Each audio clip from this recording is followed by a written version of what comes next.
ये लाइनें उनके ऊपर बिल्कुल परफेक्ट बैठती हैं। सफर में मुश्किलें आए तो हिम्मत और बढ़ती है। सफर में मुश्किलें आए तो हिम्मत और बढ़ती है। कोई अगर रास्ता रोके तो जरूरत और बढ़ती है। अगर बिकने पे आ जाओ तो घट जाते हैं दाम अक्सर। अगर बिकने पे आ जाओ तो घट जाते हैं दाम अक्सर। ना बिकने का इरादा हो तो कीमत और बढ़ती है और बढ़ती है और बढ़ती है और बढ़ती है। तो देवियों सज्जनों, देर ना करते हुए मैं स्टेज पे इनवाइट करना चाहूंगा इवॉल्व इंडिया की रीढ़ की हड्डी, the backbone of evolve India. Please welcome. जबरदस्त ताली, जबरदस्त हल्ले और जबरदस्त फ्लैग हिला के स्वागत कीजिए none other than Mr. Sunil Mansar on stage.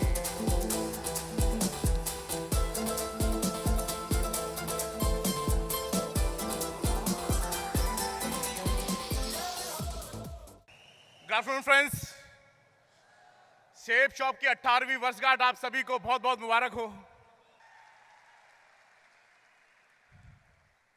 दोस्तों, आज जितने लीडर्स स्टेज पर आए इंक्लूडिंग मी, आप सब हमें एक सक्सेसफुल लीडर के तौर पर देखते हैं। हम सबको आप कामयाब मानते हैं, हाँ या ना? लेकिन क्या आप जानते हैं हमारी कामयाबी के पीछे की कहानी? क्या आप जानते हैं हमारी कामयाबी के पीछे की वो स्ट्रगल, वो हार्डवर्क, वो मेहनत, वो सैक्रिफाइसेस? कितने लोगों को पता है ये सब? जानना चाहते हैं? मैं आपको बताऊंगा, क्योंकि अगर वही आपने किया जो हमने किया तो एक दिन आप वहां से उठकर, यहां से उठकर, सबसे पीछे रो से उठकर यहां पर आएंगे और आपकी कामयाबी की कहानी पर सारी दुनिया तालियां बजाएगी। दोस्तों, जब मैं इस बिजनेस में आया वो वक्त बहुत मुश्किल था काम करना। आपने मेरी कहानी सुनी होगी, पढ़ी होगी बिजनेस बुक के अंदर कि मैंने पहले महीने में 167 लोगों की टीम बनाई थी। मैंने आज से लगभग 18 साल पहले महीने में पार्ट टाइम करके 1.25 लाख रुपए कमाया था। दूसरे महीने भी पार्ट टाइम काम करके मैंने 1.5 लाख रुपए से ज्यादा कमाया था। और आपने वो वक्त भी सुना होगा जब 8.5 महीने तक मैंने बिना इनकम के, बिना सिंगल सेल के भी शेप शॉप में काम किया था। आसान होता है क्या इतनी ऊंचाई से इतना नीचे आना? बहुत ऊंचाई पे गया था, मैंने रिकॉर्ड्स बनाए थे। उसके बाद ऐसा वक्त आया था कि मेरा इनकम, मेरा सारा बिजनेस यहां से चौपट हो गया था, जीरो हो गया था, कोई रास्ता नजर नहीं आता था। लेकिन उसके बाद भी वो जो एथलीट मेरे अंदर था, वो जो दिल से आज भी मैं एथलीट हूं, स्ट्रगल करने की जो एक आदत मेरे अंदर है, उसकी वजह से मैं कभी रुका नहीं और मैं चलता रहा। दोस्तों, सन 1995 की बात है। सन 1995 की बात है। इस साल में 2 बड़े बड़े हादसे मेरे साथ हुए थे। आप सोच रहे हो कि एक हादसे के बारे में सुना था, ये दूसरा कहां से आ गया? दूसरा पहले वाले, इसके थोड़े दिन पहले हुआ था। जो दूसरा आप जानते हैं, उसके पहले एक और हादसा हुआ था, मेरी शादी। दोस्तों, 1995 में पहला हादसा तो ये कि मेरी शादी हो गई। लेकिन शादी के बाद एक और बड़ा हादसा हो गया। वो दिन था 20 अगस्त का। 20 अगस्त 1995 को मैं शादी के बाद, हनीमून से वापस आने के बाद, कानपुर में उन दिनों मैं प्रैक्टिस किया करता था, वहां पे मेरा कोचिंग कैंप हुआ करता था। मैंने कानपुर में अपने लिए एक छोटा सा मकान अरेंज किया था किराए का, और मैं अपनी वाइफ को पिकअप करने के लिए, सामान को पिकअप करने के लिए रात को वहां से निकला था। 20 अगस्त की रात को मैं कानपुर से निकला था बाई ट्रेन। मकसद ये था कि सुबह सुबह पहुंच जाऊंगा। 6 घंटे का कुछ सफर था। सुबह सुबह जाऊंगा, वाइफ को पिकअप करूंगा, सामान पैक करूंगा और वापस कानपुर में आ जाऊंगा और वहां पे थोड़े दिन के लिए रहूंगा जब तक कोचिंग कैंप चलेगा। दोस्तों, सफर तो 6 घंटे का था, लेकिन ये सफर तय करने में मुझे लगभग 11 महीने लग गए। कानपुर से दिल्ली का सफर तय करने में नॉर्मली 6 घंटे लगते हैं ट्रेन से, मुझे 11 महीने लग गए। जब मैं रात को सो रहा था, अनरिजर्व कंपार्टमेंट में था, रिजर्व कंपार्टमेंट में था, रिजर्वेशन नहीं था मेरा। मैं और मेरा एक दोस्त, हम दोनों कानपुर से आ रहे थे। रिजर्वेशन था नहीं, तो दोनों टॉयलेट्स के बीच में एक रिजर्व जगह होती थी हमारी। दोनों टॉयलेट्स के बीच में रिजर्व जगह होती ना, जहां पर अखबार बिछा के आप सो सकते हैं अगर जगह मिल जाए तो। वहां पर मैं और मेरा दोस्त, हम दोनों सो रहे थे। रात को कुछ 2 बजे के आसपास का वक्त था। चैन की नींद आ रही थी हमें, लेकिन अचानक एक जबरदस्त धमाका हुआ। एक जोरदार धमाका हुआ, पता नहीं चला क्या हुआ। सारी लाइट्स ऑफ हो गई। ट्रेन ने कई सारे रोल किए, मैं कहाँ हूं, मेरा दोस्त कहाँ है, बाकी लोग सब कहाँ है, पता नहीं चला। एकदम अंधेरा था, कुछ नजर नहीं आ रहा था।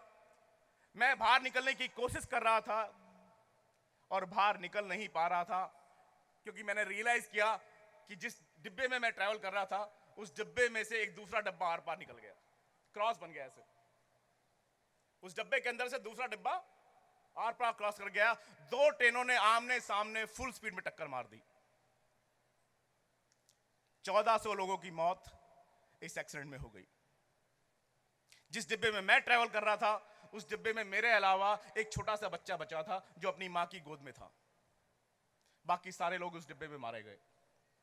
मैं कोशिश कर रहा था, छटपटा रहा था बाहर निकलने की, लेकिन बाहर निकल नहीं पा रहा था, क्योंकि मेरा कंपार्टमेंट कुछ ऐसे खड़ा हुआ था, उसके अंदर से दूसरा डिब्बा आर पार निकल गया था। मैं बॉटम में था, पूरे डिब्बे का सामान वो ऊपर आ गया था, और डिब्बे में जितने लोग थे वो सबकी डेथ हो चुकी थी। वो सारी लाशें मेरे ऊपर पड़ी हुई थी। इतना ज्यादा वजन था, इतना बुरी तरह से फंसा हुआ था, डिब्बा पूरा पिचक गया था, उसका कुचंबुर निकल गया था। बाहर निकलने का कोई रास्ता नहीं था। मैं फंसा हुआ था, मैं कोशिश कर रहा था कि बाहर निकल जाऊं। जब नहीं निकल पाया तो मुझे उम्मीद थी कि कोई आएगा और बचाएगा।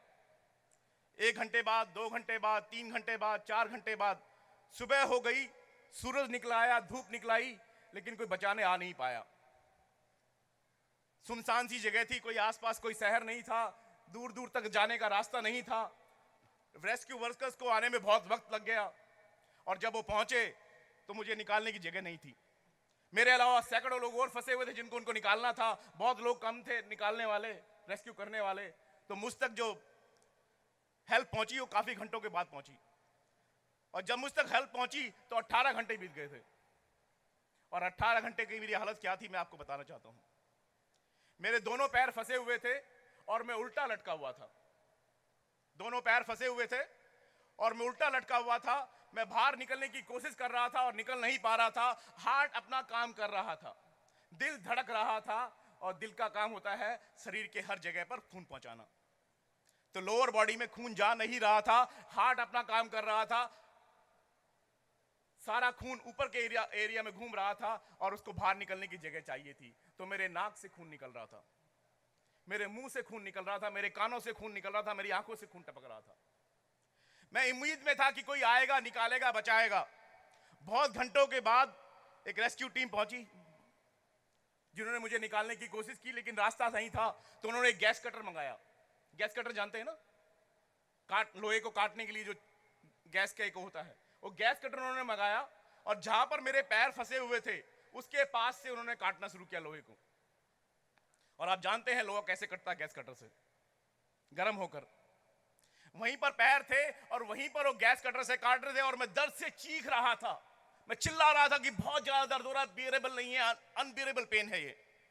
और जब उन्होंने देखा कि ये पेन बर्दाश्त नहीं कर पा रहा है, बहुत ज्यादा दर्द हो रहा है, यहाँ पे काटना ठीक नहीं है, तो उन्होंने बोला इसको छोड़ते हैं, बाकी जो लोग फंसे हुए उनको निकालते हैं, इसको बाद में देखेंगे। और जब मैंने देखा कि मेरे पास आई हुई मदद मुझसे दूर जा रही है, और मेरा ये यहाँ पर पता नहीं ये सफर कितना और रहेगा, तो मैंने कहा मैं दर्द बर्दाश्त कर लूंगा, मैं झेल लूंगा, आप मुझे बाहर निकालो, काटो यहीं से। मैंने अपने मुंह पे हाथ रख लिया, मैंने किसी तरह से अपनी चीख को रोका, और मैंने बोला काटो और निकालो बाहर।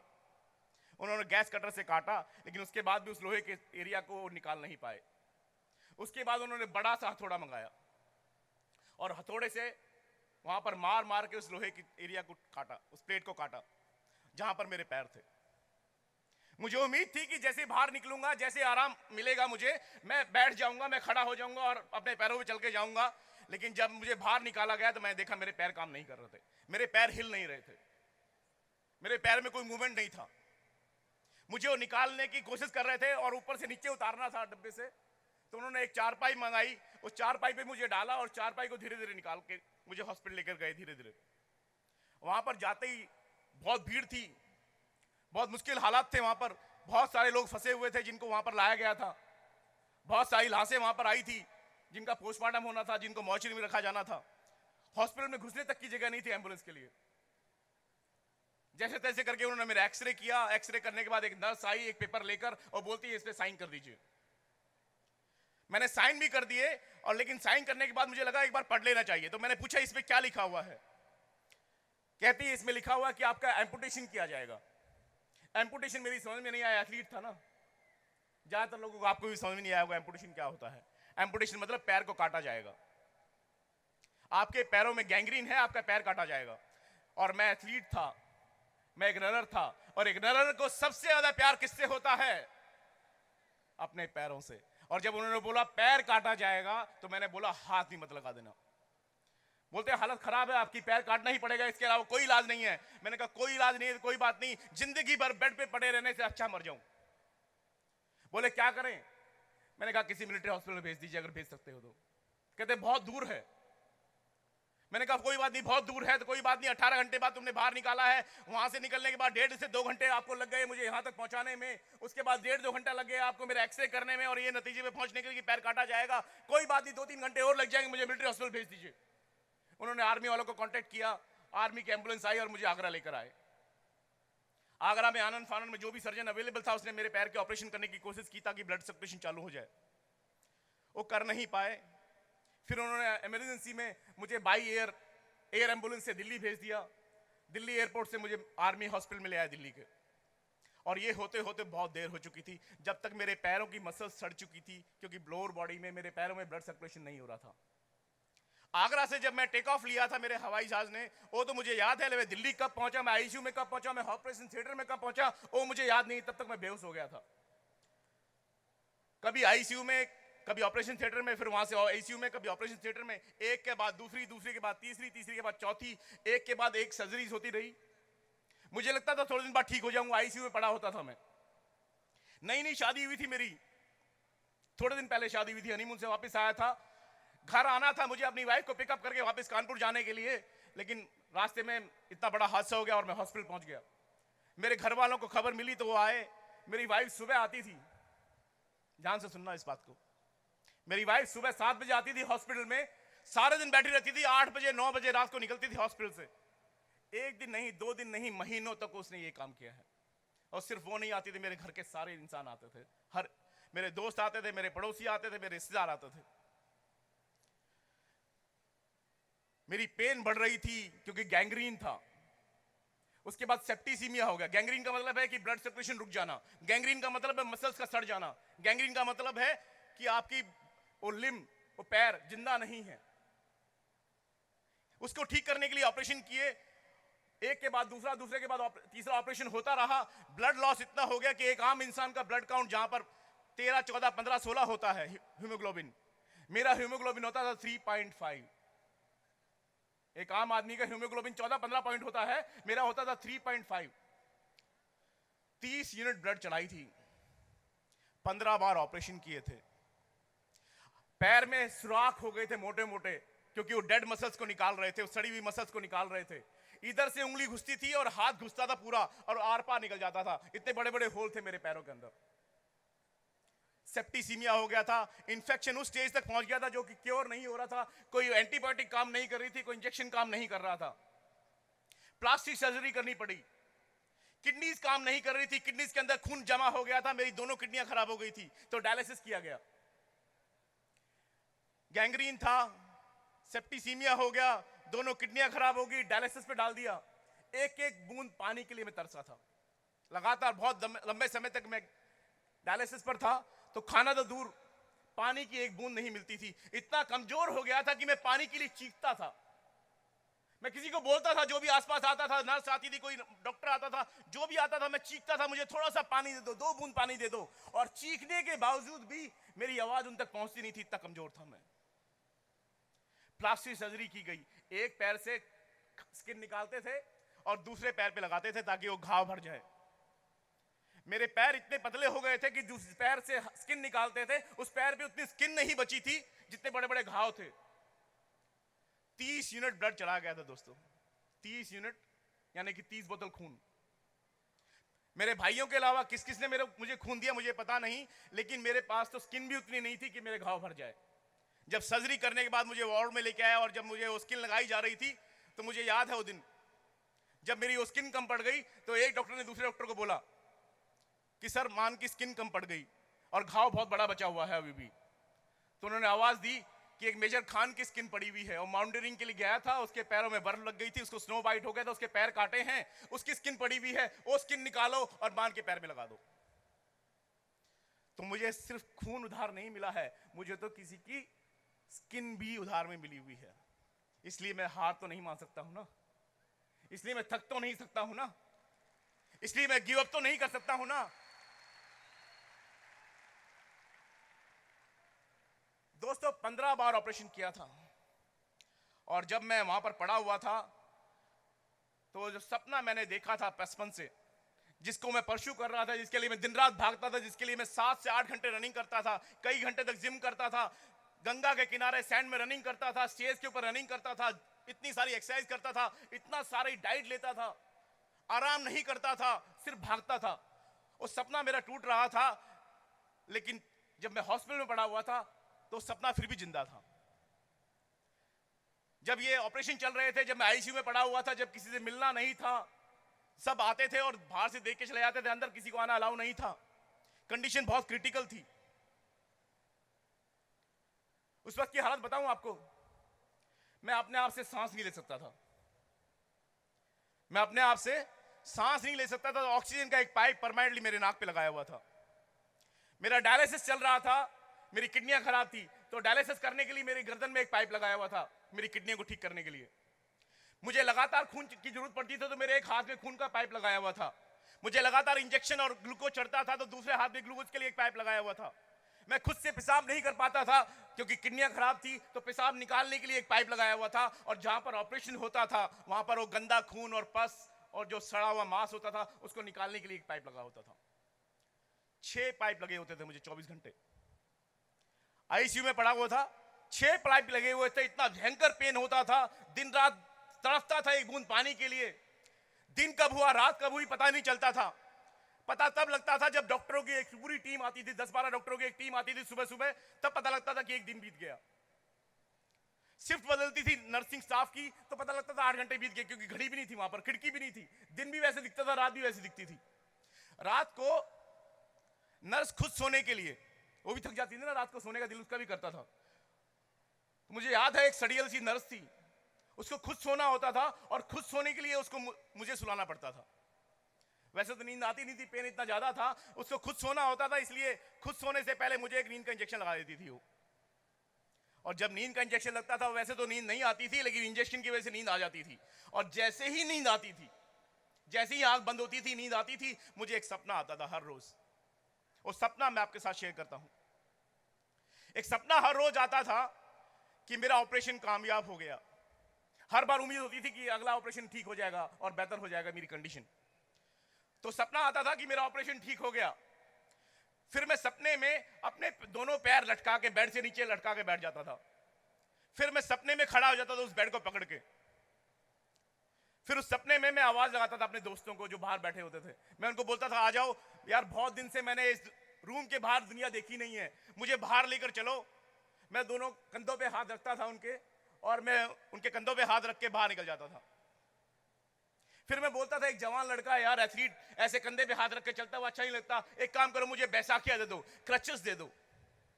फिर वो मुझे क्रचेस देते थे, मैं क्रचेस लेके बैसाखी के सहारे चलता था। फिर मैं कहता था दोनों क्रचेस नहीं, एक क्रच छोड़ देता हूं। तो एक क्रच को मैं फेंक देता था, एक बैसाखी फेंक देता था, एक बैसाखी के सहारे चलता था। फिर बोलता था ये क्रचेस छोड़ो यार, एक स्टिक दे दो, एक डंडा दे दो, उसको पकड़ के चलूंगा। फिर लगता था यार अच्छा नहीं लगता डंडा लेके चलना, डंडे को फेंक देता था सपने में। फिर मैं धीरे धीरे अपने सहारे चलता था लड़खड़ाते हुए।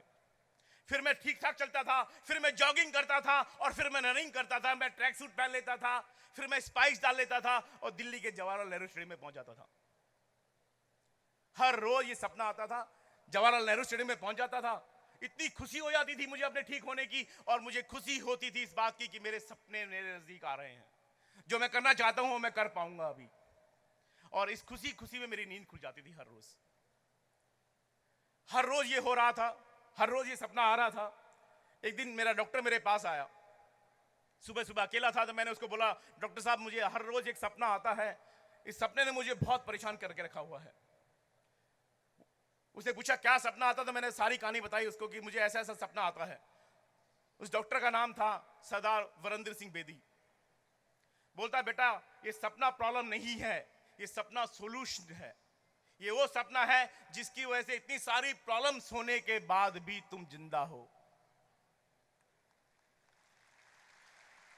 गैंग्रीन में अक्सर पेशेंट मर जाते हैं, सेप्टिसीमिया से अक्सर पेशेंट मर जाते हैं, किडनियां खराब होने के बाद ज्यादातर पेशेंट मर जाते हैं। तुम्हें तीनों एक साथ में हुए हैं, उसके बाद भी जिंदा हो तो इस सपने की वजह से जिंदा हो। चारों तरफ पाइप पड़े हुए थे मेरे शरीर में, कपड़े नहीं थे मेरे शरीर के ऊपर, अंडरवियर तक नहीं पहना हुआ था मैंने, बनियान तक भी नहीं था मेरे ऊपर। एक सफेद चादर डाल के रखी होती थी, चारों तरफ से वो खून और बस टपक रहा होता था, सड़ता था मैं, बदबू आती थी वहां पर। और लेकिन जब सुबह डॉक्टर बेदी आता था ना, जब वो मेरी तरफ देखता था ना, उसके चेहरे पे इतनी लंबी स्माइल होती थी, इतनी शानदार स्माइल होती थी। वो मेरी तरफ देखता था, स्माइल करता था और पूछता था कैसा है हीरो, पंजा लड़ाएगा। हर रोज यही बात बोलता था, कैसा है मेरा हीरो, पंजा लड़ाएगा। और मैं अंदर ही अंदर बोलता था एक दिन पंजा जरूर लड़ाऊंगा।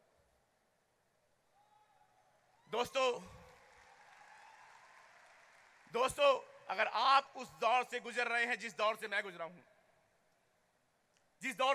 हूं, एक बहुत बड़ी ऊंचाई मैंने देखी है सेफ शॉप बिजनेस में, उसके बाद एक बहुत लो मैंने देखा है, लंबे समय तक देखा है, बहुत लंबे समय तक स्ट्रगल की है मैंने। अगर आप ऐसे दौर से गुजर रहे हैं तो आपके अपलाइन का फर्ज बनता है, और अगर आपकी डाउनलाइन में कोई ऐसा गुजर रहा है तो एज अपलाइन आपका फर्ज बनता है वो फर्ज जो डॉक्टर बेदी ने मेरे लिए पूरा किया। अगर आप अपने उस एसोसिएट के पास जाएं, आप अपने उस डाउनलाइन के पास जाएं, आप अपने उस टीममेट के पास जाएं और उसको बोले तू मेरा हीरो है, तू मेरा डायमंड है, तू मेरा फ्यूचर है, मैं और तुम मिलकर इस बिजनेस में फिर से ग्रो कर सकते हैं, हाथ मिलाओ, खड़े हो जाओ, कंधे से कंधे मिलाकर मेरे साथ चलो, हम इस दुनिया पे कब्जा कर लेंगे। अगर आप ऐसा बोल सकते हैं तो फिर आप अपलाइन हैं। मुझे याद है जब मेरे साथ ये बुरा दौर चल रहा था तो मेरे दोनों अपलाइंस मेरे साथ खड़े हुए थे, और अगर आपके साथ चल रहा है तो आपके लिए बस एक शेर बोलकर मैं यहां से जाना चाहूंगा। बोलूं? होके मायूस ना आंगन से उखाड़ो पौधे, होके मायूस ना आंगन से उखाड़ो पौधे, धूप बरसी है यहां पर तो बारिश भी यहीं पर होगी। आपकी किस्मत में हो सकता है थोड़ी स्ट्रगल हो, लेकिन आपकी किस्मत में डायमंड बनना निश्चित है। इस बात को मान लीजिए, इस बात को ठान लीजिए और कसम खाकर निकलिए आज यहां से कि चाहे कुछ हो जाए, चाहे जैसी हालात हो, जैसी मर्जी परिस्थितियां हो, आप गिव अप नहीं करेंगे। आप यहां से कसम खाकर निकलिए कि मैं एक दिन डायमंड बनकर आऊंगा और सबके सब खड़े होकर मेरे लिए तालियां बजाएंगे। ऐसी कसम खाकर निकलेंगे तो आपको डायमंड बनने से कोई रोक नहीं पाएगा। दोस्तों आज इनकम की दौड़ में, प्रमोशंस की दौड़ में मैं काफी लोगों से पीछे हूं, लेकिन मैं एक बात जानता हूं और मैं एश्योरेंस देना चाहता हूं अपने अप्लायंस को और अपनी पूरी टीम को कि रेस खत्म नहीं हुई है, रेस खत्म नहीं हुई है, रेस जारी है। ये मैदान मेरा है, हौसला मजबूत है। सीधा सीधा नहीं चल पाता हूं आज के दिन, धीरे धीरे चलता हूं,